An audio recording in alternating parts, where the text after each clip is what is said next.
quero saber o que o mercado tem visto e o que vocês esperam desse ano. Quando você age por impulso ou sem conhecimento, a chance de você perder dinheiro é enorme. Comprei Banco Master, comprei errado, muito provavelmente você vai ser levado a vender de forma errada. Eu não falei 1 bilhão, falei 1 trilhão de dólares. É o IPO que eles devem lançar aí. Muito provavelmente ele colocou mais dinheiro do que deveria. A diferença do remédio para o veneno é a dose.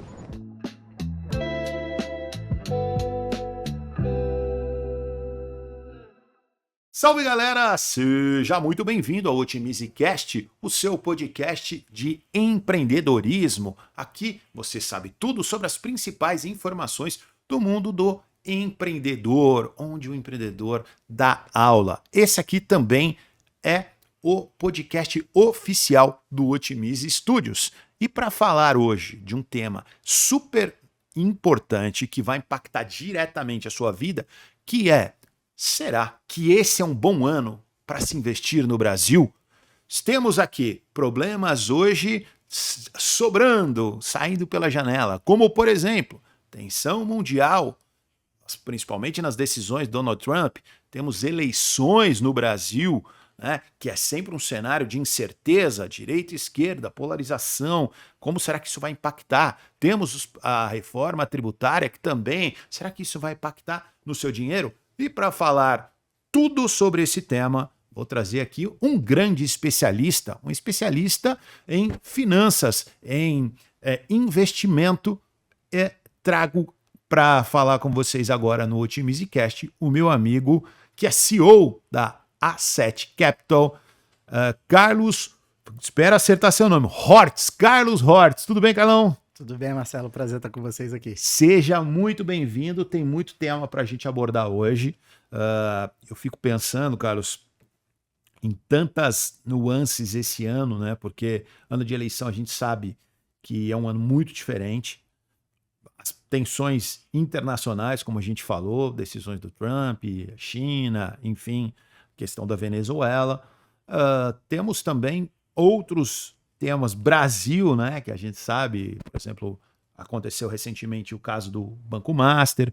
Então, eu já vou começar direto. É um bom ano para se investir no Brasil? É para ser conservador? É para ser mais agressivo? A opinião do especialista. Vamos lá, sempre um bom ano para investir, né? Acho que o investimento como um todo, ele dotado da forma correta para cada perfil, para cada objetivo, isso de forma muito alinhada, ele vai cumprir os seus objetivos, vai cumprir o que deve ser feito, que é trazer o retorno, tranquilidade. Eu acho que um erro que a maioria das pessoas acabam cometendo na hora de investir é mudar o próprio perfil por conta de perspectivas externas. Então, sim, poxa, eu acredito que vai ser um bom ano para o Brasil, então eu vou ser mais agressivo do que deveria. Poxa, não faz isso.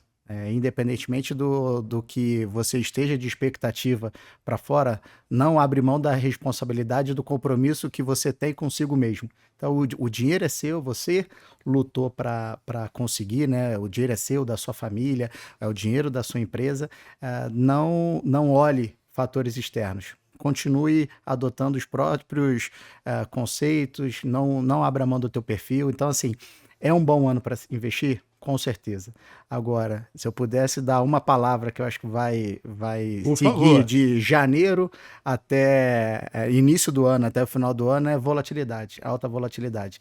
Então, se você é um investidor muito conservador, porque um amigo comentou, né, a bolsa está na máxima histórica, e um amigo comentou que você tinha que ter bolsa, mesmo sendo muito conservador, e você abre mão disso, é a questão do compromisso. Você está quebrando um compromisso com você mesmo, está se sabotando, mudando o teu perfil por conta de um amigo, por conta de fatores externos, e talvez ao longo do ano, por conta dessa volatilidade, que acho que é a única certeza que a gente consegue cravar para 2026, provavelmente você vai tomar uma decisão errada. Então, já temos aqui um mapa. O ano de 2026 promete ser um ano de muita volatilidade. Então, essa já é uma grande leitura de mercado. Ou seja, se você tem um perfil do cara que não gosta de correr risco, quer ser o mais conservador possível, não é um ano para você fazer investimentos muito fora do padrão, né? Ao mesmo tempo que isso abre oportunidades. Exatamente. Aí a gente ia falar. Agora, para quem tem mais estômago, que a gente fala, é mais frio, muitas oportunidades vão aparecer, né? muitas incertezas, e as incertezas trazem essa dinâmica de preço, né?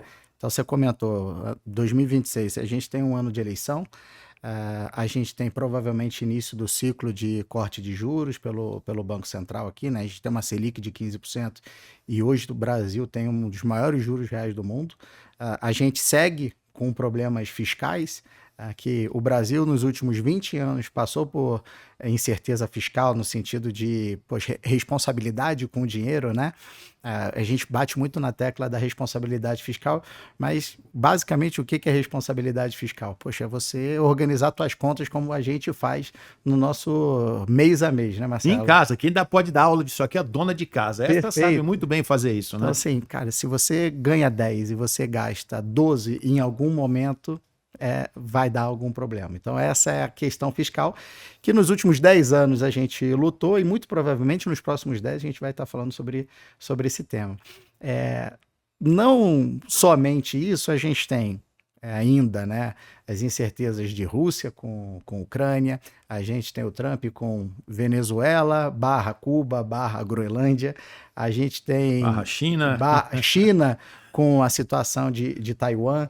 Então, assim, poxa, se a Rússia avançar na história da Ucrânia, os Estados Unidos conseguir avançar na ideia de Trump com a Groenlândia, por que não a China voltar na mesa com um objetivo dela antigo, que é a questão de Taiwan por conta de semicondutores e tudo mais.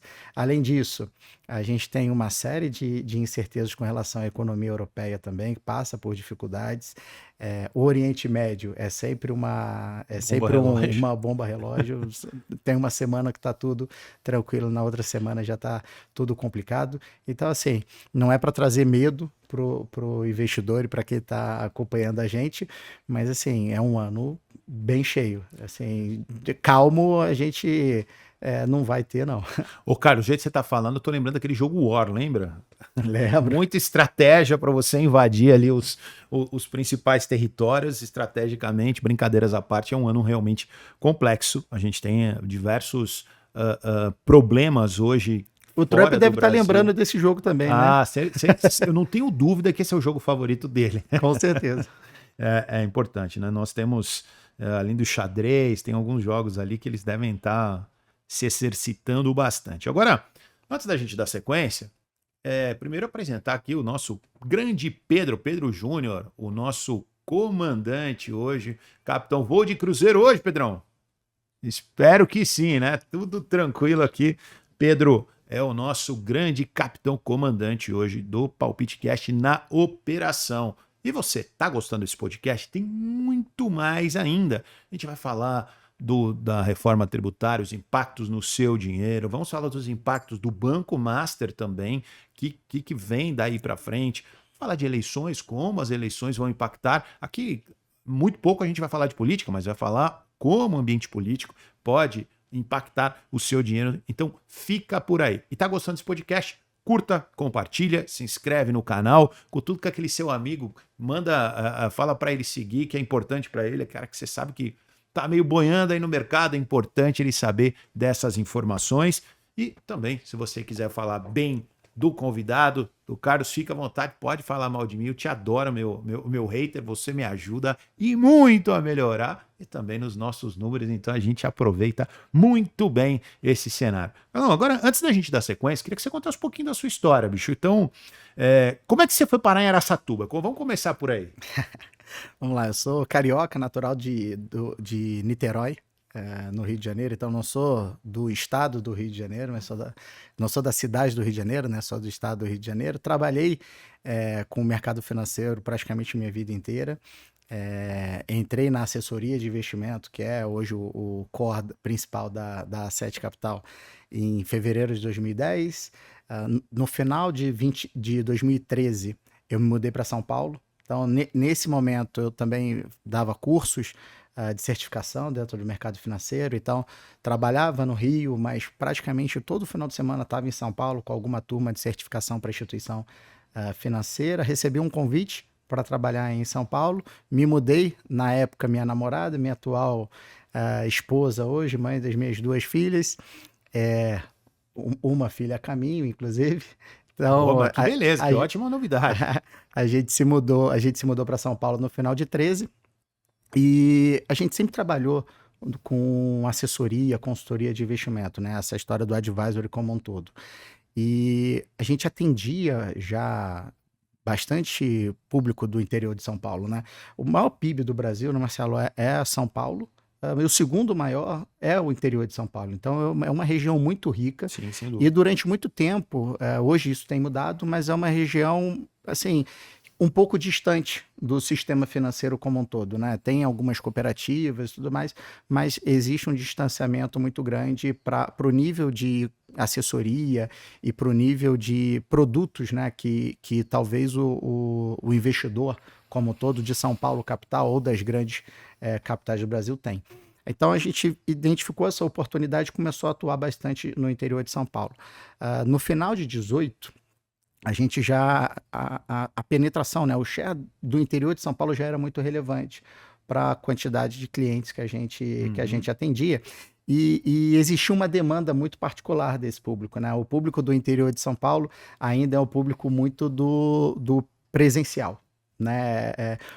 A gente viu isso mudando pós-Covid ainda, né? Acelerou isso, mas ainda é o público que gosta de saber quem que é o Marcelo. Quer dizer, vai olhar no seu olho, apertar na sua mão para ver se confia em você. Exato. Onde você mora, quem que é você, sua família, gosta de todo mês, início do mês, ir lá na operação pegar o extrato, fazer o acompanhamento da carteira. Então a gente viu a necessidade de estar fisicamente também. Tá?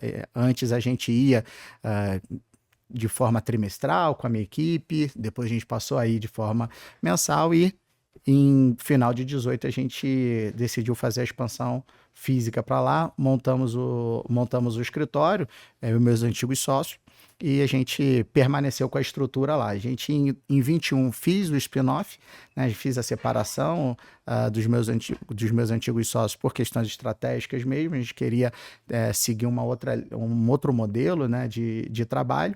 E aí a gente manteve a matriz, sendo Araçatuba, por já ter nascido lá. E hoje a gente tem filial aqui em São Paulo também e representante no Rio de Janeiro. Olha, que legal, cara. Vocês estão na região, em São Paulo, na região do Itaim, né? Itaim. A gente estava falando. Ali acabou sendo um cartão de visita hoje do mercado financeiro de São Paulo. Eu entendo que vai começar um movimento agora de deslocamento, vamos colocar assim, porque realmente está impossível andar ali naquela região. O trânsito está absurdo, então eu imagino que vai começar. Quase em toda São Paulo tá assim. Ali consegue ser um pouquinho pior, mas né? ali virou algo. Realmente eu tinha escritório lá, não tem como você. Aquela região ela não tem como comportar mais. Acho que antigamente tinha muito isso da localização, né? Olha, a região financeira, essa é a região que estão os grandes bancos, a região que estão as corretoras, a região que estão as construtoras. Eu acho que nos últimos anos isso acabou um pouco, né? Acho que o investidor, o cliente como um todo, Sim. ou o parceiro, ele quer ter um certo conforto para se relacionar sim. fazer uma reunião e marcar. Então, para ele, acho que vai fazer a diferença é o lugar que ele consegue acessar de forma mais fácil.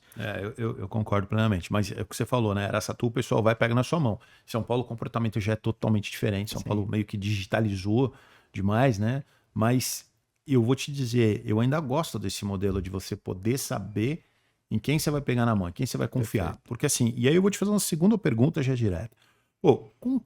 Quando eu vou escolher uma empresa para me ajudar, um conselho, né? Um conselheiro, um advisor ali, né? A cuidar bem do meu dinheiro. Então assim, primeiro, esse cara tem que fazer uma leitura correta do meu perfil.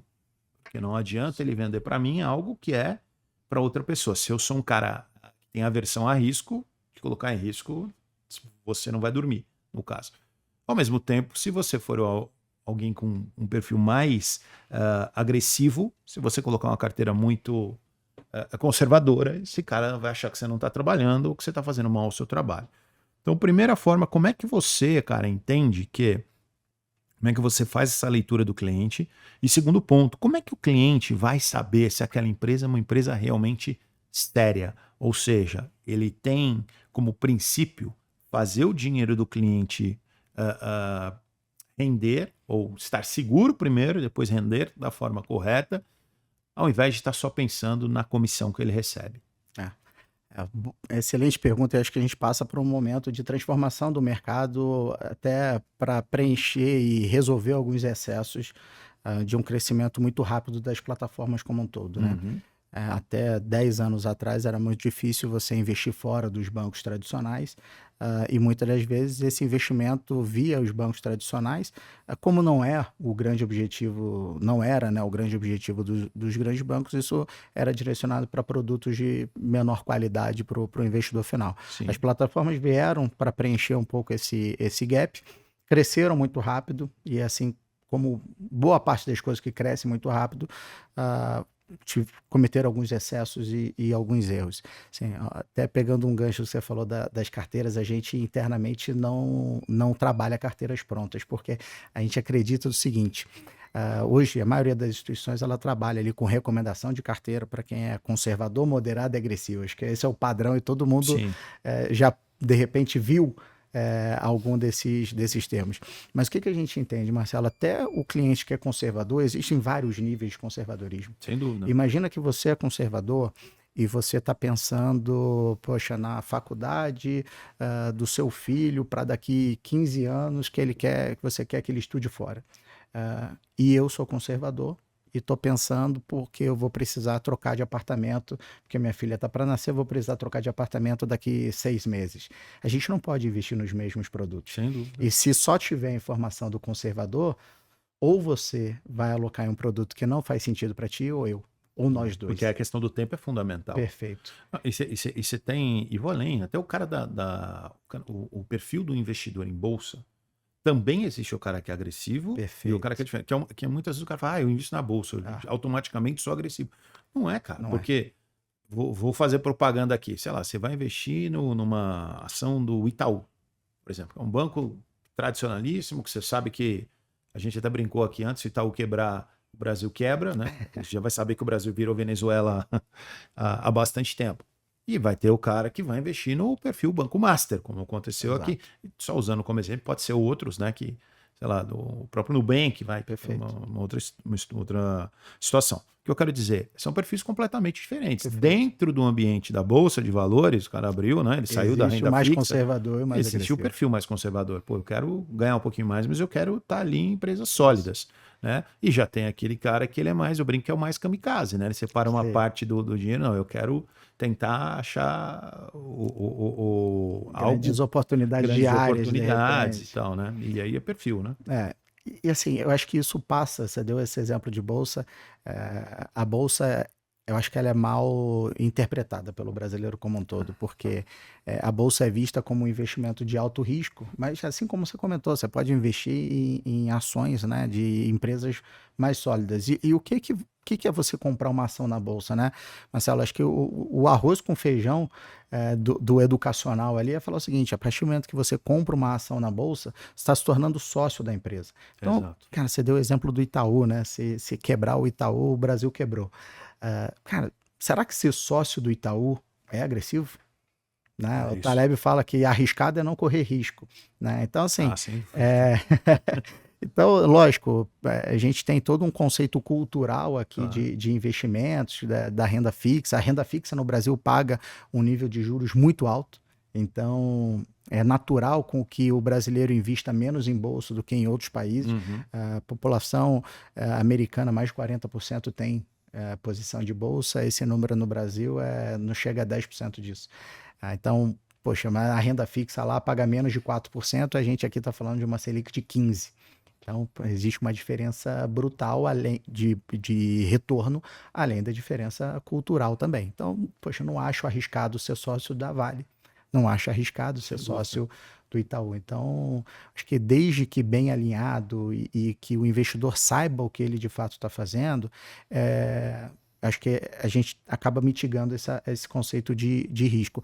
O que acontece, infelizmente, é que a maioria das pessoas investem o dinheiro sem ter a menor ideia do que elas estão fazendo. Seja por uma recomendação de um amigo ou até mesmo da recomendação de um advisor, de um consultor, de um assessor, como um todo. E respondendo a tua pergunta, eu acho que o brasileiro como um todo negligencia muito o dinheiro, né? Acho que a gente gasta muito tempo ali se preparando a vida toda em como ganhar mais dinheiro, que efetivamente, quando isso começa a acontecer, a gente negligencia o cuidado, né, sobre isso. E você vai comprar uma televisão hoje, você pesquisa. Vai comprar uma televisão ali, você vai pesquisar em 3, 4 sites. Tem hoje sites de busca que você analisa. E às vezes você, poxa, ficou 1, 2 dias pesquisando, Marcelo, e economizou R$ 50, você está todo feliz. Só que aí, com R$ 100 mil que você tem de investimento, o primeiro produto que o gerente do banco te recomendou, ou que o assessor de investimento te recomendou, você já topa. Então, olha só, para fazer uma compra, às vezes, de uma TV de 2 mil, você se dá o trabalho. Dificilmente alguém que está assistindo a gente comprou um carro muito porque acordou com vontade de comprar o carro, entrou na primeira loja e comprou o primeiro carro que viu. Não, ninguém a gente faz pesquisa, isso. E com investimento não. Então, assim, poxa, pesquisa, questiona. Como é que você, muitas vezes, acessa um bom médico? Cara, alguém provavelmente te recomendou. Eu vou virar para ti e falar, Marcelo, cara, pode ir nesse cardiologista aqui, cara, que ele me atende há 10 anos, ele é maravilhoso, sensacional. O que você vai fazer? Você vai fazer um teste. Poxa, eu vou lá, vou conversar com esse cara, vou marcar uma consulta. Mesma coisa um advogado. Então, acho que com investimento é a mesma coisa. Muito bem então, colocado. Assim, poxa, busca uma referência. Cara, você investe. Quem que te ajuda, Marcelo? É o fulano. Qual é a postura dele? Marca uma conversa. Como é que é a remuneração dele? Tal. Há quanto tempo você tem um relacionamento com ele? Acho que isso daí são filtros básicos que acho que evita a gente cair em grandes armadilhas na hora de alocar o recurso, seja na ótica de produto, seja na ótica da pessoa. Né? Você citou uma coisa aqui nos bastidores antes, que na minha época que eu trabalhei no mercado, não existia, que é a transparência de hoje do mercado em relação a o quanto você está pagando, isso foi uma regra estipulada pela CVM, ok? Perfeito. O quanto você está pagando pro assessor de investimento e para a empresa, assim, seja lá XP, o BTG, enfim, quem for a empresa de investimentos que você está usando ali a ferramenta, sim, mais o seu investidor. Explica um pouco, acho que isso é muito bacana, porque trouxe muito mais transparência também para o mercado, né? Eu acho que isso passa pela questão dos excessos que a gente comentou, e o mercado financeiro como um todo, ele é muito agredido pela questão de conflito de interesse. E às vezes essa agressão é em excesso também, tá, Marcelo? Então, eu acho que a CVM mudou essa regra recente, salvo engano, em 24, tá? Em que os produtos que pagam uma comissão para o intermediário, né, para o assessor ou para o consultor que está intermediando ali a operação, isso fica explícito para você. Olha, vou te recomendar um CDB, vou te recomendar um fundo, um CRI, um CRA, seja sim, qual for, você consegue ver exatamente quanto que o teu assessor está ganhando. Poxa, eu acho que isso é um processo de amadurecimento do mercado, acho que está longe de ser o ideal, tá? Essa transparência não acontece ainda para todos os produtos.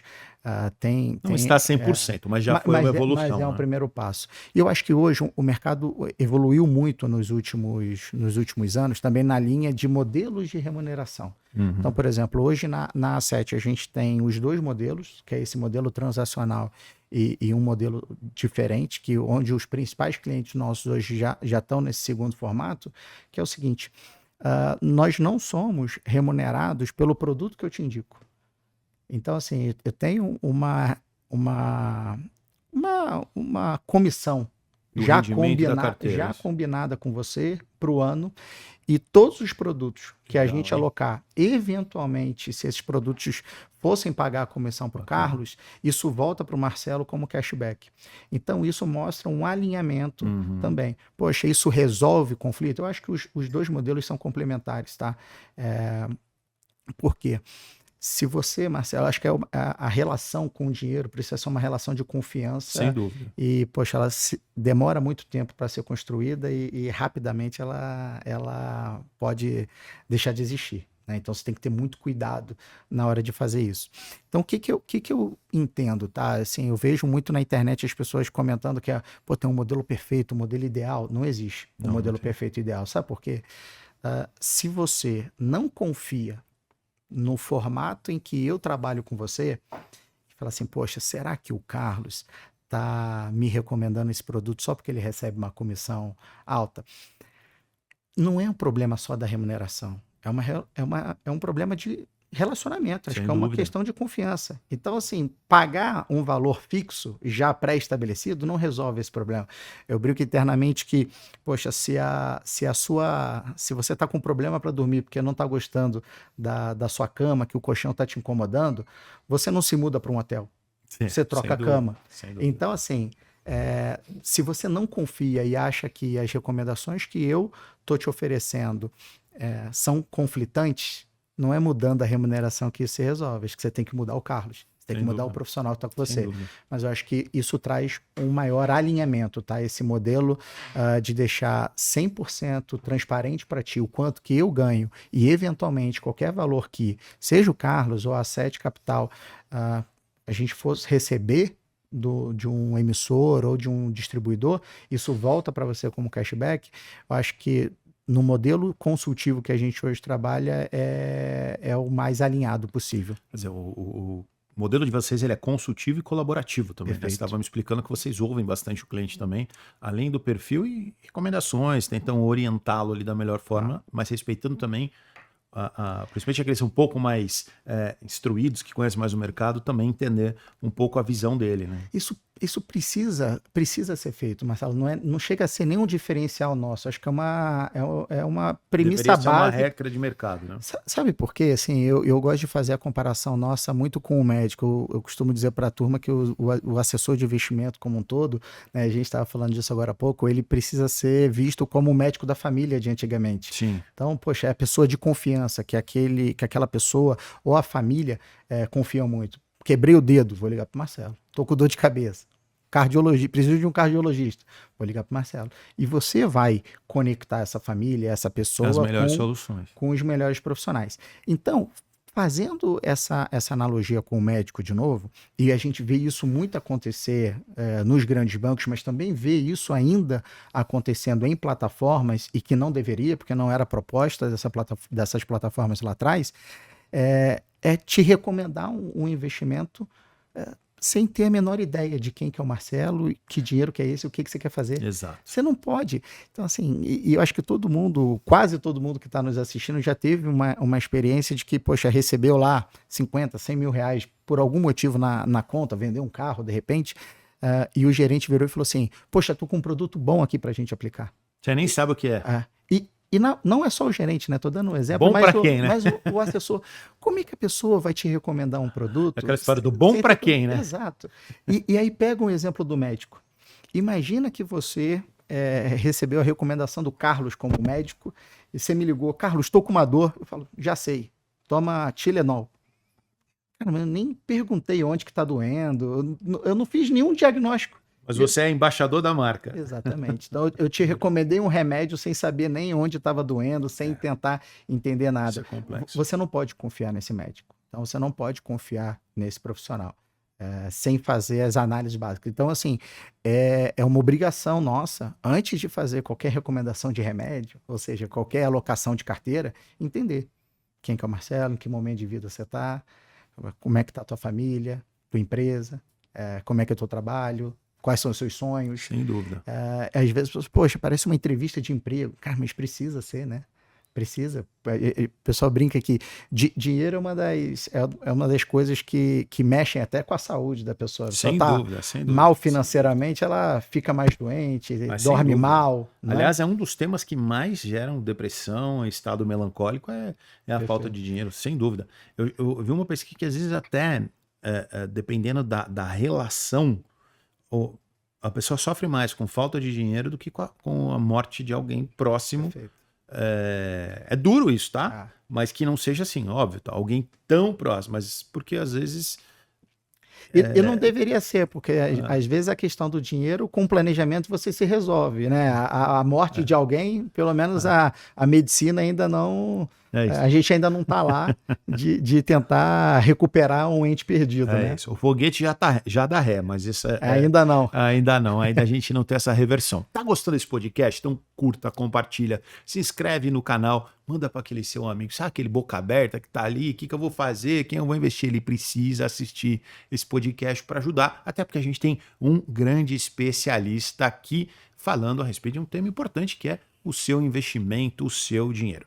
Agora, eu gostaria de falar para um público muito específico, eu queria dizer que nós tivemos um escândalo terrível do Banco Master que afetou muitos brasileiros.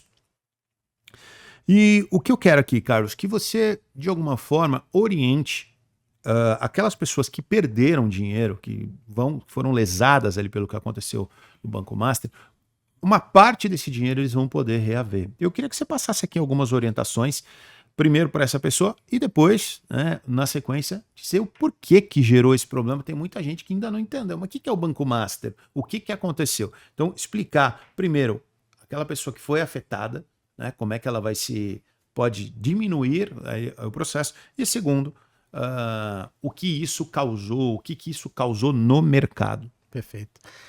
O Banco Master, ele dos bancos médios e pequenos, ele se transformou nos últimos anos no grande destaque, né? E boa parte desse crescimento dele foi por compra de outras instituições. Sim. Então, de repente, quem está até acompanhando a gente foi impactado pelo Banco Master sem ter um ativo do Banco Master. Nem sabe. Pode ter tido um ativo que foi comprado pelo Banco Master no meio do caminho. Tipo agora o Will Bank, né? Perfeito, o banco digital do Master. Foi comprado, salvo engano, em 24. Então, quem tinha CDBs ou produtos do Will Bank, ele foi impactado pela liquidação do Banco Master. E isso vale o destaque, tá? Assim, quem tinha a aplicação do Will antes do Banco Master ter comprado, e aí a memória vai me trair aqui, mas setembro de 24, muito provavelmente, as garantias são segregadas. Tá? Olha que legal. Então você tem direito a receber 2 vezes do FGC. Legal. Então vale a pena quem tinha Master e quem tinha Will acompanhar qual foi a data que você comprou. Olha que bomba aqui no Otimizecast. Então agora, se você tinha lá, você tem o dobro para retirar do prejuízo que você teve. Olha que sensacional. Fundo garantidor de crédito é até que 250 mil. Então, sei lá, o cara tinha CPF. Lá 600 mil no Banco Master, ia perder, ia só poder rever 250, isso. Né? Que é o que você vai explicar. Então agora ele pode, se ele estiver no Banco Will, ele pode rever. Se parte desses 600 está no Will, o recurso são tratados de forma excelente segregada. Informação. Alguém aqui vai se beneficiar com essa informação.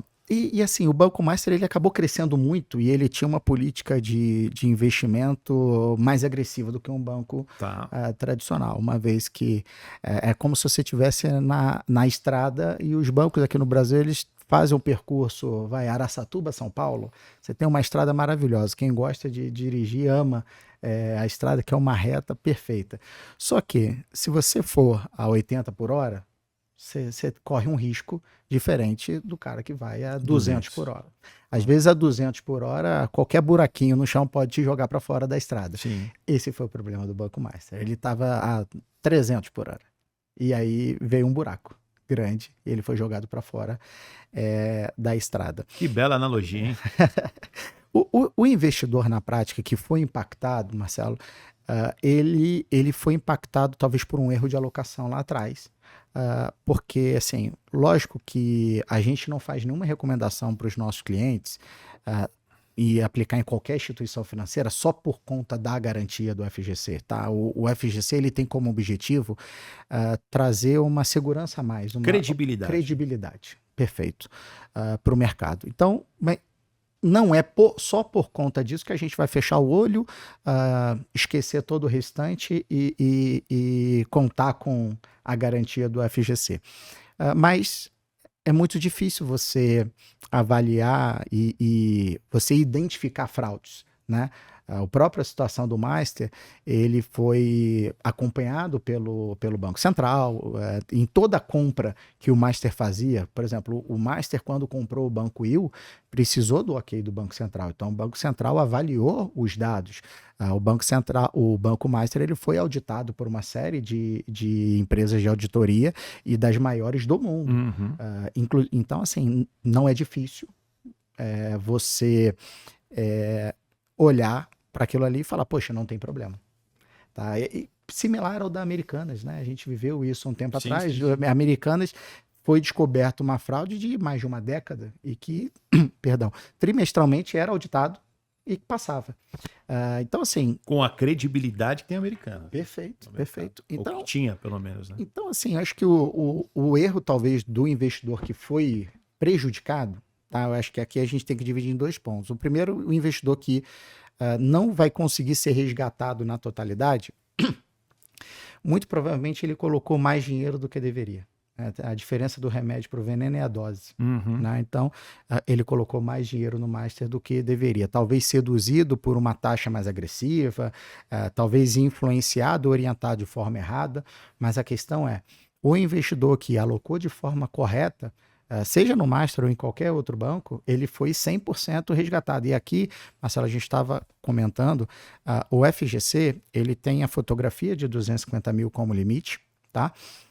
Mas essa garantia serve para valor alocado, né, valor aplicado, mais o juro. Então, a recomendação para... Ou seja, a correção... Do rendimento. Então, por que você investiu no CDB do Banco Master e não investiu no CDB do Bradesco, por exemplo? Porque o CDB do Banco Master ele paga uma taxa um pouquinho maior do que a do Bradesco. Então, o que é o interessante? Aplica um valor menor. Faz uma conta ali, né? Na matemática financeira você traz para valor presente e tal. Você fala assim, poxa, então dentro por mais que eu tenha a garantia de 250, eu vou aplicar 150. Por quê? Se acontecer, se tiver no radar já de acontecer alguma coisa, não aplique. Mas se acontecer alguma coisa, até se lá na frente, quando acontecer, eu recebi o meu 150 mais o rendimento até ali. Tá, então, sem dúvida. Mas teve um outro ponto também, que é a questão da desinformação. E, poxa, o trabalho que vocês fazem aqui é maravilhoso porque ele tem muito um conceito educativo. E a gente sabe que hoje a internet, muitas vezes, ela é usada para desinformação, para atrair cliques. Então, assim, a história do Banco Master, ela começou a ganhar dentro do mercado financeiro um sinal de alerta em fevereiro de 2025, fevereiro do ano passado. E muitos vídeos, assim, os clientes acabam mandando para a gente um pouco mais assustado, falavam que o FGC não tinha dinheiro para pagar, que o Banco Master ia quebrar e que ninguém ia receber nada, que o governo não ia autorizar o pagamento do Banco Master. Então, assim, primeiro que o FGC não tem ligação nenhuma com o governo. É capital privado das instituições, é aquilo que você falou. O objetivo é trazer credibilidade e que, eventualmente, um movimento como o do Banco Master não contamine o mercado, como não contaminou e não vai contaminar. Porque senão é o efeito dominó. Você imagina só, você não tem nenhuma garantia, ninguém paga e você tem lá, você vai olhar, poxa, mas aconteceu com esse, e se acontecer com a minha instituição? Então, exatamente é para isso que ele é o fundo garantidor de crédito por isso. As pessoas ficam com medo, né? Uma vez que você teve um CDB, que você teve um prejuízo e não conseguiu recuperar o seu dinheiro, mesmo sendo de Itaú, você fica, né, com medo, você fala, poxa, eu não quero mais CDB. Você bota tudo dentro do mesmo balaio ali e passa a se afastar. Então, é um risco ruim para o sistema. Gato escaldado tem medo de água gelada, é bem mais ou menos isso. Perfeito. Né? Então, o que a gente viu? Muitos investidores, Marcelo, de fevereiro até a liquidação foi 18 de novembro, vendendo esses CDBs do Banco Master em mercados secundários, né, entre aspas, um mercado que é paralelo ali entre um investidor vende para o outro investidor com perdas significativas. Então, a gente teve relatos, por exemplo, de cliente que procurou a gente falando, olha, eu vendi o meu em junho porque me falaram que eu não ia receber do FGC e agora eu estou vendo que o Fundo Garantidor de Crédito está pagando, eu queria saber se eu posso recuperar. E, infelizmente, a partir do momento que essa pessoa vendeu para uma outra, o FGC, a obrigação do FGC é com quem é detentora do título. Então, esse investidor, às vezes, ele teve uma perda que ele não precisava ter. E ele foi mal instruído, né? Ou ele ficou mal informado por conta dessa mídia desconstrutiva. Então, assim, a gente viu casos de investidores que, cara, tinha praticamente boa parte do dinheiro da vida, né? Que a gente sabe que é suado da pessoa, é uma responsabilidade muito grande você lidar com o dinheiro das pessoas, das famílias como um todo. Falou o seguinte, cara, eu vendi o meu, Carlos, perdendo 40%, porque foi me falado o seguinte, é melhor você salvar uma parte do que perder tudo, porque o FGC não tem dinheiro para pagar. E assim, a gente sempre tranquilizou muito os nossos clientes o seguinte, o impacto do Master, para o FGC vai ser numa ordem de 40 bi, tá, Marcelo? Lógico que é super relevante isso. É muito dinheiro. É muito dinheiro. Mas o fundo hoje tem um patrimônio de cerca de 150 bi, que é para isso. Então, assim, ninguém quer perder esses 40, mas, poxa, dá para pagar, não contaminar o sistema. É mais ou menos a história do seguro, né? Você paga o seguro, você não quer que roubem seu carro. Né? Vamos imaginar as pessoas comuns, né? Não tô falando de o cara estelionatário, mas estou falando assim, a pessoa comum, qual a ideia dela? Paga o seguro para não usar. Mas quando rouba o carro, ele está tranquilo. Sim. É mais ou menos essa função do fundo garantidor. Exatamente. Então o dinheiro está lá, o crédito está lá exatamente para cumprir isso daí. E acho que a questão da desinformação, que nem eu estava comentando, né, da compra da televisão, compra do carro e tudo mais. Imagina, Marcelo, que eu tenho um carro e eu tenho o seguro da Porto Seguro.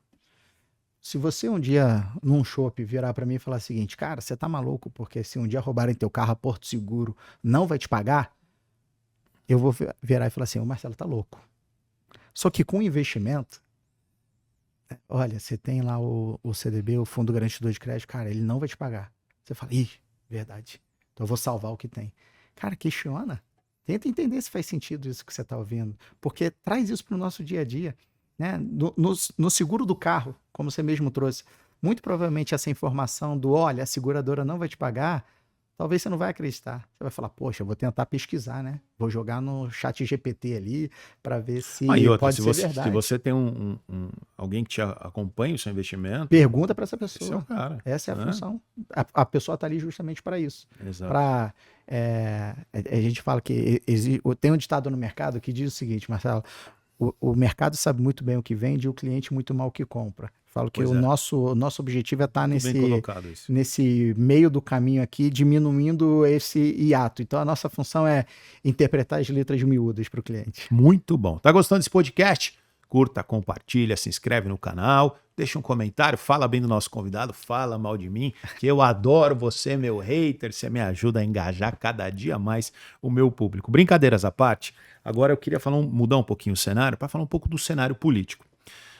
Ano de eleição no Brasil, né? Então vamos focar primeiro no Brasil. O que a gente espera do mercado? Você já falou no começo sobre volatilidade. O que esperar desse mercado, onde a gente sabe, e aí eu acho que não estou falando nada que as pessoas não sabem, que esse governo gastou demais, aumentou muito o custo da máquina pública e por isso que acaba tributando cada dia mais. Eu quero entender, para cobrir o home, então eu quero entender qual a expectativa do mercado, como é que vocês estão olhando para esse ano 2026. É um ano de eleição, um ano importante, é um ano que você pode ter a sequência no final do ano do mandato do presidente Lula, provavelmente, né, se tudo correr bem, vai ser o candidato, não tiver nenhum problema de saúde. E, por outro lado, você vai ter também uma força da direita que já está se mexendo aí, principalmente aí da oposição, né? Vamos colocar assim, a gente viu um movimento do Nicolas no final de semana. Eu quero saber o que esse termômetro de mercado, esse calor que já começou, as eleições começaram em janeiro já esse ano, hein? Diferente do normal, geralmente 3, 4 meses começa, esse ano já começou em janeiro. O filho do Bolsonaro também já falou que é candidato, então a gente já tem um movimento de mercado aqui. Eu quero saber o que o mercado tem visto e o que vocês esperam desse ano. Você comentou da questão de gastos, né, como um todo, e eu acho que essa é a palavra que falta no atual governo, assim, o governo tentar tratar o lado de gastos. Porque todas as iniciativas, né, aumento de tributação e tal, ele vai na ótica de aumentar a receita. Então você comentou da dona de casa, que ajuda a gente ali no controle de despesa, receita ali, dos gastos da casa. Imagina que essa dona de casa pudesse escolher quanto que ela vai ganhar no mês que vem, baseado nos gastos que ela quer fazer. Então, poxa, eu quero viajar para a praia, vou gastar R$2.000.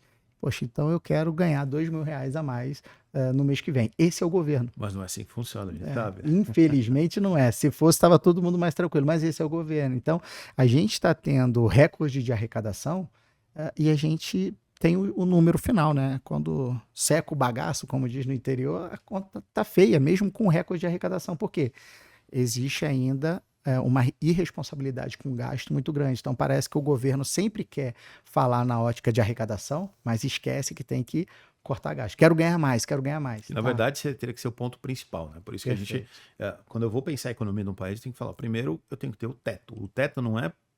E aí a gente já viu isso toda hora acontecer, né? Eu mudo o teto, eu crio medidas provisórias, MP, para mudar o teto, para fazer. Então, isso acaba, de uma forma, deixando cada dia mais o país inseguro, né? Principalmente do ponto de vista externo. Pô, o país cada dia aumenta a sua dívida porque cada dia ele fica mais caro e a impressão que dá é que às vezes é só imprimir o dinheiro e não é bem por aí, né? Não é, porque mesmo se for só imprimir o dinheiro, esse dinheiro ele precisa ser, na prática, através de dívida, alguém precisa comprar essa dívida do governo, né? E, cara, se o governo ele está cada vez mais endividado, se o governo está cada vez mais irresponsável, eu que estou comprando essa dívida do governo, eu começo a entender o seguinte: poxa, esse cara tem um risco um pouquinho maior.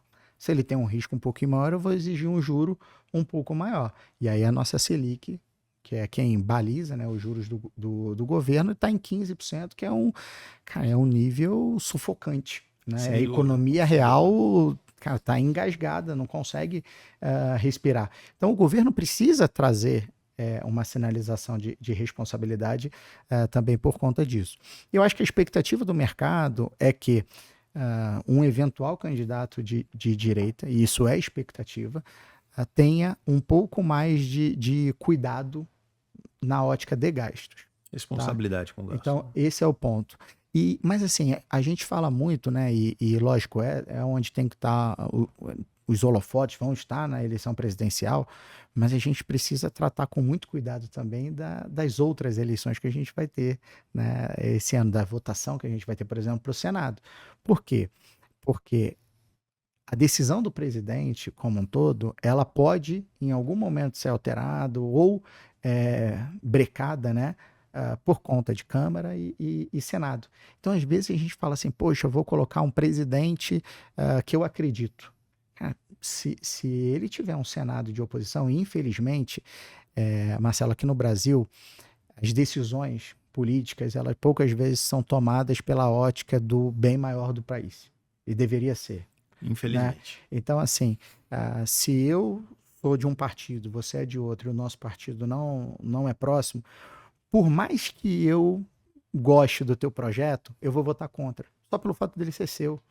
Então, assim, cara, é muito importante a gente também estar muito atento, por exemplo, no Senado, porque é onde o presidente, não adianta você colocar um presidente, o teu presidente ser eleito, se as cadeiras do Senado forem todas de oposição, dificilmente ele vai conseguir emplacar a agenda que ele gostaria. A gente viu isso, por exemplo, no governo do Bolsonaro. Ele tentou implementar algumas políticas, algumas reformas e não conseguiu.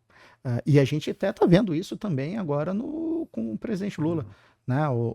A briga dele com a Câmara, com o Senado, isso é muito importante. Tá? Mas o mercado todo trabalha numa expectativa, tá? de um cuidado maior na ótica de gastos, coisas que a gente não tem visto nos últimos anos. Isso realmente impacta demais no mercado. Assim, a maioria das pessoas que eu vejo questionando poxa, eu vou usar agora para você que é empresário, assim como eu, o pequeno, médio empresário. E eu acho que no mercado geral, parece que todo dia que eu abro o jornal que eu vejo uma frase do presidente ou do ministro da Fazenda, é só nova tributação. E no outro... Só aumento de receita, né? Só aumento de receita. E aí, toda vez que eu vou olhar o limite de gastos, o gasto vai aumentando, o gasto vai aumentando. E aí você olha e você fala, poxa, mas onde é que está indo esse gasto? Qual é a eficiência desse gasto? Porque, por exemplo, você vai... tem um serviço público sensacional, a medicina é espetacular, você não precisa pagar convênio, as ruas estão pavimentadas de uma forma sensacional, a sensação de segurança pública aumentou muito. Você começa a entender para onde vai. O problema é que você não sente isso de uma forma real. Né? Aí você vem falando em aumento, e tributação, e você olha e fala, sou eu que vou pagar essa conta. Né? Para onde está indo esse recurso? Então, isso gera uma insegurança na população e o investidor de fora, o cara que realmente bancaria esse custo, né? Ele não é bobo, ele olha pelo mesmo prisma. Está aumentando a conta pública, a chance de inadimplência sobe. Então, esse é um problema. Né? Porque, assim, para a gente, é o nosso país que a gente vive, né? Mas boa parte do mercado, assim como você comentou, ele é movido pela ótica de segurança e atratividade para o investidor externo. E vamos lá, assim, imagina que você é um gestor de um fundo americano que está comprando dívida de países como um todo. Quando você olha para o Brasil, a gente olha para o Brasil e a gente fala assim: ah, o Brasil não vai quebrar, né? A gente está morando aqui. Uhum. Mas para ele, somos um país emergente. Somos um país aqui Claro. na América Latina. Talvez é muito similar à forma como a gente olhava a Argentina há 2, 3 Exato. anos atrás, né? Se a gente virasse aqui naquela conversa de risco, né? Pô, Marcelo, há 3 anos atrás. Hoje talvez a percepção tenha mudado um pouquinho, Há mas 3 só um anos você não ia pouquinho. botar o seu dinheiro na Argentina. Você botaria na Argentina, você vai falar, Não. nossa, loucura. Talvez falta de transparência e credibilidade vai fazer com que o americano ele vire e fale assim, poxa, vamos comprar uma renda fixa do governo brasileiro. Cara, do brasileiro tá louco. Não vou, os caras são muito irresponsáveis. Então essa fotografia é muito importante. Eu acho que tem um agravante aí, que é o fato de ser um ano de eleição. Então, ano de eleição, naturalmente, é um ano em que a torneira fica mais aberta. Uhum. Então, se a gente já entra no ano de eleição precisando enxugar gastos, e historicamente é no momento em que você, por questões de medidas populares, né, é onde você aumenta teus gastos para conseguir parecer mais sedutor, né, a foto ficar mais bonita no momento da eleição, você Você acaba empurra para a barriga para o próximo ano ou você- para o próximo presidente. você acaba encomendando uma piora nisso, Uhum. né? Sim, Então, sem acho que dúvida. o ponto é também esse. Tomar cuidado com as bondades, porque, assim, no geral, a pessoa fala, poxa, mas é ótimo ter um estudo para transporte público gratuito. Pô, lógico que é. Eu gostaria que a gente conseguisse ter essa condição, né? Tem uma Mas cidade não cai do céu, né, cara? tem uma cidade no Rio, por exemplo, Maricá, no Rio de Janeiro, já conseguiu fazer esse projeto, uma cidade pequena, na região dos lagos ali, mas consegue fazer. Mas por quê? O prefeito conseguiu organizar as contas e entregou isso como um benefício para a população. Quando você não consegue, se você fizer isso, você não está ajudando a população, você está prejudicando Exato. ela, porque essa conta volta em juros, essa conta volta em inflação, e infelizmente é a camada mais sensível da população que acaba sendo afetada.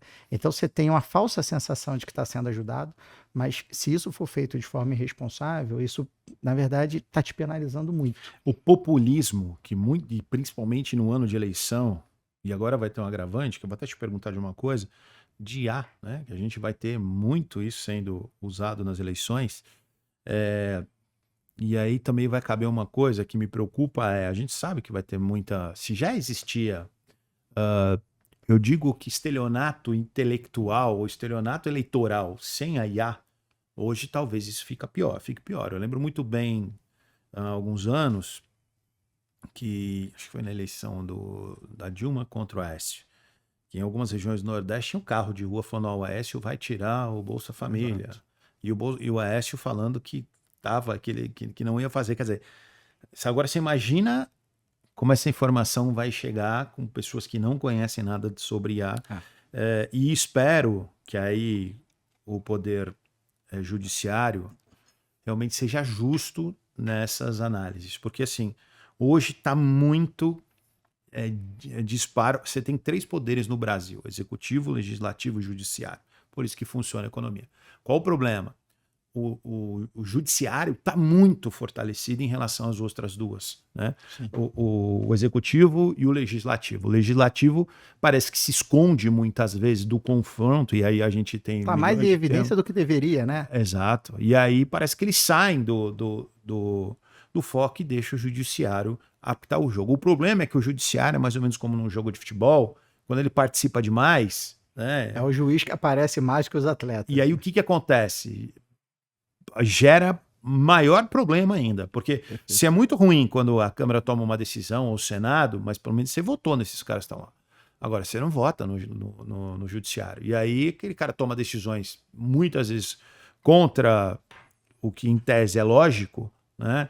ou apitando, vendo a camisa, isso acaba sendo mais um problema e o mercado também reflete. É isso, a gente não pode esquecer que isso também tem uma reflexão, né? Sim. O que eu ia te perguntar agora é o seguinte, a gente falou de IA, eu entrei rapidamente, eu queria entender o seguinte, agora eu quero que você fale sobre alguns mercados um pouco fora do que a gente falou. Então, por exemplo, as IAs, poxa, você teve aí o GPT, você teve tô esquecendo agora o nome. O Google tem a Gemini, o GPT O Grok do Musk. do Musk, você tem o GPT, eu esqueci agora o nome da empresa do GPT, mas você tem várias empresas do mundo de IA, fora outros, será? Você tem a Cloud também, Perfeito. você tem Perplexity, você tem várias IAs. E eu quero entender, como é que vocês olham para esse mercado? Aí eu estou falando do ponto de vista de ação mesmo. São ações seguras, porque assim, eu falei só das gigantes, mas você tem dezenas, centenas, talvez milhares de ações que entraram no mercado de empresas de inteligência artificial. Como é que vocês olham esse mercado? Você acha que é um mercado que vale a pena ser visto? Você acha que é um mercado que é melhor as pessoas terem um certo receio? O que você orienta sobre esse mercado?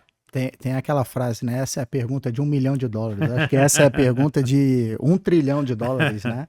Porque várias dessas empresas ultrapassaram esse valor quase que absurdo de valuation nas bolsas recentemente lá nos Estados Unidos. Só um detalhe. Poxa, eu esqueci o nome da empresa que faz o ChatGPT agora. Me faltou. Consegue levantar aí o nome da empresa que faz o GPT? Pô, vejo todo dia. Como o mercado, por exemplo, eles entenderam que o Google, que é um grande rival, o GPT entrou no mercado primeiro, então assumiu a liderança. O Google já encostou. OpenAI. Muito obrigado, gente. Então, a OpenAI, ela se viu numa situação seguinte: para eu continuar liderando, ou para eu continuar ali não ser ultrapassado, porque você vem aí Meta, você vem aí o próprio Grok do Elon Musk, gente com muito mais dinheiro, eles vão fazer um novo IPO. Eles estavam falando em $1 trilhão. Eu não falei 1 bilhão, falei $1 trilhão. É o IPO que eles devem lançar aí, pelo menos é o que está se discutindo no mercado. Isso só reforça o que você falou, né? E tem muitas incertezas com relação a isso ainda, né? Acho que todo o setor, não só uma empresa específica, mas hoje você tem praticamente uma ligação de todas essas empresas, né? Quase todas essas empresas do setor, elas têm uma relação direta ou indireta de negócio, de serviços, de braços e tudo mais. E isso lá fora, alguns players têm chamado muita atenção e questionado sobre o nível atual. E lógico, questionar o nível atual de valuation, né, de valor de mercado dessas empresas, Marcelo, não significa que a gente acha que essas empresas não vão crescer, vão quebrar ou vão ter algum tipo de problema. Mas a questão é que você pode comprar uma empresa, uma super avaliação, né, cara? Sim, você pode comprar uma empresa boa, né? O Damodaran, que é um mestre de valuation, ele fala que é mais fácil você perder dinheiro comprando uma empresa muito boa que tá cara do que perder dinheiro comprando uma empresa ruim que tá muito barata. Sim. Entendeu? Então acho que a discussão passa um pouco por isso.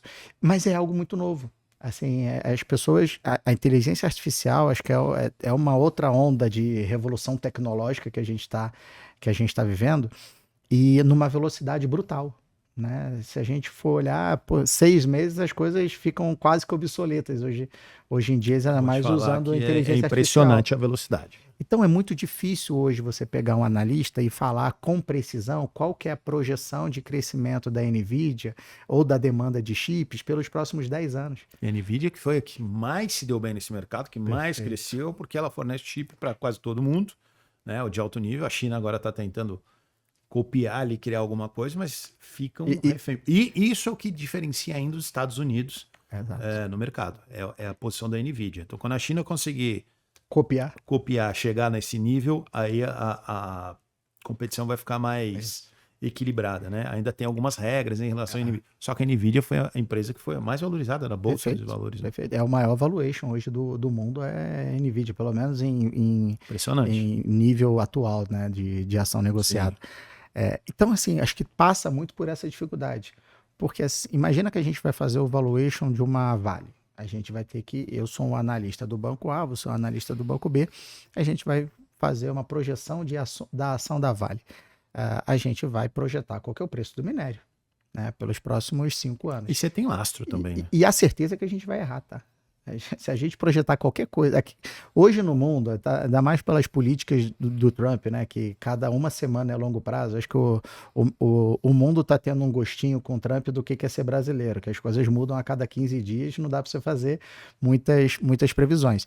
Mas a gente vai errar. Mas dificilmente você vai errar 300%. Sim, Dificilmente sem eu vou dúvida. entender que o preço do minério é $80 a tonelada e você vai falar que é 200. Uhum. Na inteligência artificial você tem essas discrepâncias muito Sim. grandes de projeções. E isso faz com que tenha uma turma que avalie que, poxa, é só o começo do movimento e que isso é sustentado. E tem uma turma como a Berkshire ali do Warren Buffett, né? Por mais que o Warren Buffett tenha, entre aspas, se aposentado agora, a Berkshire, que é a empresa do Buffett, acho que talvez um dos investidores mais bem sucedido De todos os tempos, ele nunca teve tanto dinheiro em caixa quanto tem hoje. Então, o que ele diz, e não é só ele, tá? Ou alguns outros gestores têm uma visão parecida. Eles falam o seguinte, cara, o nível de preço das ações do mercado hoje, eu não consigo justificar. Se eu não consigo justificar, eu deixo o meu dinheiro parado, aguardando o que o mercado vai fazer. Carlos, isso significa que a gente vai ter um crash? Não. Talvez ele esteja esperando. Talvez seja melhor você comprar até um pouquinho mais caro do que está hoje, mas com clareza, pelo menos para ti, tá? Porque para muita gente é claro, Uhum. mas com clareza para ti do que vai acontecer e das contas que você precisa fazer, do que nesse turbilhão. E quando você pega um cara que é reconhecidamente um dos maiores de todos os tempos, né? Que ele tem uma frase que eu gosto muito, que ele fala o seguinte: o problema das pessoas é a ganância. Perfeito. Quem investe na bolsa de valores com ganância. E o caso do Banco Master é um pouco disso. Perfeito. Né? Você tem R$1 milhão, você pega, tá pagando 2% ao mês, sei lá quanto, um exemplo, né? Tá todo mundo pagando 1,10, não, vamos pro Banco Master, bota todo o seu dinheiro lá. O que acontece é ganância. Entendeu? Porque não é uma coisa... se você tivesse o mesmo dinheiro dividido em 4, você tinha o fundo garantidor, você tinha menos possibilidade de ter uma quebra. Agora, quando você coloca tudo ali, porque ali está te pagando mais, é a tua pressa que te cegou. Né? Então, às vezes você faz Por isso que muita gente cai em pirâmide financeira também, né? E hoje, assim, a pessoa fala, nossa, mas o cara que fez isso é louco. Mas, Marcelo, a gente teve isso dentro de casa, uma série de clientes falando, poxa, mas a taxa tá tão bacana, quero botar mais. A gente falava, cara, não bota. Ah, mas você acha que vai quebrar? Não, mas eu não tô aqui para achar nada. A gente nem pode achar. Segurança. Era o que a gente estava falando há alguns minutos atrás sobre a dificuldade de você acompanhar a saúde financeira de um banco, diferentemente do que a gente consegue acompanhar de todos os outros setores, uma Petrobras, uma Vale, uma Eletrobras, qualquer que seja a empresa. Então, assim, às vezes o cliente, por ganância, como você falou, e o dinheiro é dele. Eu não posso proibir ele de fazer A, B ou C. Mas aí o que a gente fazia? Quando o cliente queria fazer uma alocação praticamente no limite ou superior do Banco Master, a gente mandava um termo de responsabilidade, falando que ele sabe que ele não está garantido, não sei o quê.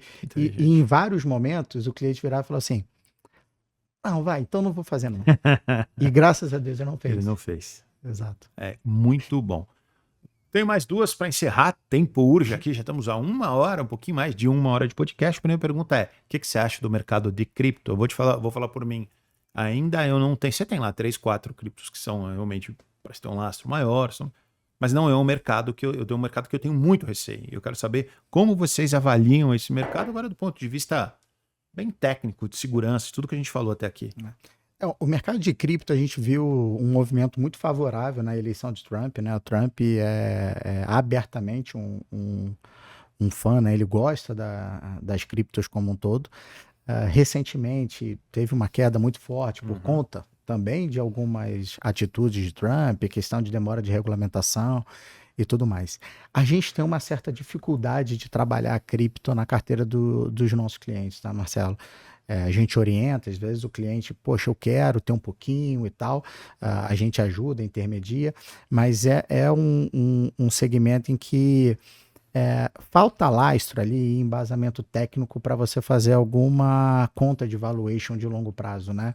Os movimentos hoje que justificam alta ou queda de criptomoeda, elas são pura e simplesmente técnicas, né? Uma análise gráfica e tudo mais. Só que a análise gráfica é comportamento de preço. Sim. Então, assim, poxa, o preço vai subir porque está subindo, é um estudo, e a gente respeita muito o estudo técnico, tá? A análise técnica, acho que ela compõe boa parte das nossas análises também, mas até a pessoa que está posicionada em cripto como um todo, ela tem dificuldade de fundamentar o nível de preço hoje e a perspectiva. Ah, mas o Bitcoin vai bater tantos milhões. Tá bom. Qual que é a conta? Não, mas é finito e todo mundo quer. Tá, lógico. Quanto mais escasso for um produto de interesse de todo mundo, mais caro se torna esse produto. Sem dúvida. Mas a gente tem dificuldade em analisar para o nosso cliente da forma como a gente analisa.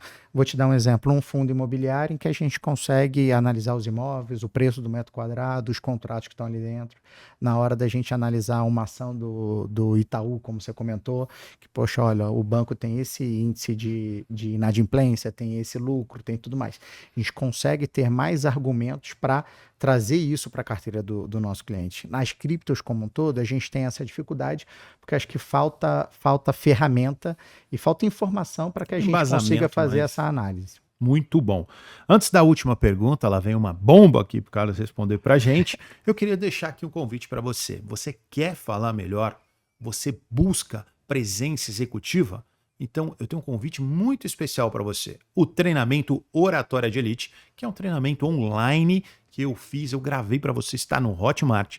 Preço promocional apenas R$ 197, que pode ser dividido em até 10 vezes sem juros. E tem mais uma informação. Se você vier por meio do OtimizeCast, eu acho que o cupom é Otimize, salvo engano, você tem 10%, a gente vai colocar na descrição desse podcast, você tem 10% de desconto. O link vai estar aqui na tela, está na tela aqui para vocês, do QR Code.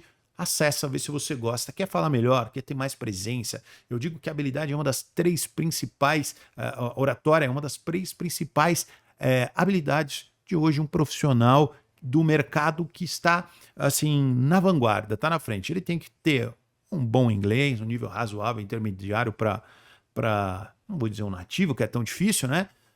Tem que dominar habilidades de comunicação e oratória para que ele saiba, sim, se vender o seu peixe e não ficar eternamente com um cargo técnico, o que vai limitar também os ganhos dele. E terceiro ponto, tem que conhecer também sobre inteligência artificial, que hoje também é um grande otimizador de tempo, de processos e tal. Então são três habilidades. A oratória vai melhorar, sim, comunicação executiva, tua presença, a forma como você fala e a forma como as pessoas te veem. Quer resolver aquele abismo entre o teu reconhecimento profissional e como a tua habilidade e o teu reconhecimento profissional? Oratória de Elite. Tá aí o link para você, Pedrão já colocou na tela. A última questão para o meu grande amigo, ele que é Carlos Hortz, ele que é da Asset Capital, é a seguinte: qual a principal função de um assessor de investimentos? É filtrar o barulho? É interpretar. Acho que filtrar barulho, filtrar qualquer coisa hoje em dia é muito difícil, né? Às vezes você vai filtrar e a mensagem vai chegar no cliente, no investidor, de alguma outra forma. Acho que a função principal é estar muito alinhado, você conhecer o cliente, a família ou a empresa que você está assessorando, está sempre muito alinhado com ele, né? A gente prega muito no escritório, a gente tem uma orientação de limite de cliente por profissional que é muito pequena, justamente para ter esse vínculo, essa interação e esse conhecimento, né? Eu costumo dizer que, poxa, se você atende 200 profissionais, entre aspas, 200 famílias, 200 empresas, Você não tem conhecimento, aí acaba sendo Pareto, né? Você vai conhecer ali 10, 20%, Uhum. mas a grande maioria você vai tratar como número. Sem Então, dúvida. assim, você precisa estar conhecendo muito. Você conhecendo o cliente, né? E estando sempre muito alinhado com ele ali, qualquer barulho que surgir, você vai conseguir interpretar junto com ele se isso gera algum tipo de impacto ou não. Na maioria das vezes, o cliente chega na gente com um medo gigantesco. Olha, eu vi essa notícia. Fala, olha, lembra da nossa conversa? E não impacta nada. Ó, tua carteira está protegida dessa forma, tudo mais. Então o barulho vai chegar. E a função se você está fazendo o teu trabalho da forma correta, a tua função é só interpretar isso para o cliente. E conscientizar ele. Vamos usar um exemplo, né? Encerrando aqui. O Banco Master, quando estava no seu auge, muitas pessoas, pô, tô investindo no Banco Master, maravilha, tá pagando super bem. Depois, quando tava para estourar, pô, tô vendendo com 40%, como você citou É. aqui, porque não vai pagar ninguém. Então, quer dizer, as duas coisas eram exageradas. Quando Né? você não sabe o que comprar, por que você está comprando, dificilmente você vai saber o momento de vender. Sem Então, dúvida. assim, poxa, eu comprei Banco Master, comprei errado, muito provavelmente você vai ser levado a vender de forma errada. E quando você age no mercado financeiro, quando você age por impulso ou sem conhecimento, a chance de você perder dinheiro é enorme. Carlos Hortz, da A7 Capital, foi o nosso entrevistado de hoje. Carlão, quero agradecer muito a sua presença, foi muito bom esse bate-papo, acho que esclarecedor, educativo, para quem está querendo cuidar do seu dinheiro. Eu quero que você deixe aí uma mensagem final, se quiser passar também seu Instagram, seu LinkedIn, não sei o que você usa mais, acho que vale a pena. Vamos lá, um prazer estar com você aqui. Foi, acho que, um papo muito bacana. Passou rápido, né, Carlos? Passou rápido demais, dava para ficar pelo menos mais umas 3 horinhas aqui. Mas um prazerzaço estar aqui. Acho que a gente tem internamente essa cultura de promover educação, né? A empresa lá atrás, eu comecei com cursos, com palestras sobre mercado financeiro, então a gente traz isso bastante na cultura, que é explicar para o cliente. A gente sabe que tem cliente que não gosta, né? Fala, o mercado financeiro é complicado, mas a gente brinca que 6 meses depois ele já está entendendo alguma Claro. coisa da forma até que as conversas são feitas. Acho que o recado é, poxa, questione, pesquise, né? De novo, a gente faz isso na hora de comprar um celular, na hora de trocar o carro, de trocar a televisão, e a gente negligencia muito isso com o nosso patrimônio, que deveria ser onde a gente tem mais cuidado, né? Você vai errar menos se você negligenciar a troca de um celular do que se você negligenciar a alocação do teu patrimônio, da tua carteira de investimento. Então, procure uma boa empresa, bons profissionais e que eles estejam alinhados com o que você está buscando. E dos contatos, poxa, tanto o Instagram quanto o LinkedIn é Carlos Hortz, e pode seguir a A7 Capital também, nossas redes sociais, e estamos sempre à disposição. Agradeço muito sua participação, cara. Quero agradecer também a Andréa Mello, que fez essa ponte pra gente aqui. Sensacional, uma grande profissional que sabe muito de comunicação. Fui pupilo dela na TV Mais há muitos anos. Contou, bacana. Fiquei muito feliz do convite dela ter incentivado. Acho que ela cuida da comunicação de vocês, né? Nossa assessora. Uma grande profissional, então agradeço muito a você e a ela também. E espero que você tenha gostado desse podcast, assim como eu e o Carlos gostamos de fazer. Nosso conteúdo é sempre para você, empresário, executivo, você que quer tá sempre na vanguarda das informações do mercado, sem aquele barulho que às vezes a gente vê na imprensa, uma coisa mais direcionada com profissionais e especialistas. Pessoal, até a próxima semana. Fui, um grande abraço, fiquem com Deus, falamos e nos vemos em breve. Valeu, tchau, tchau.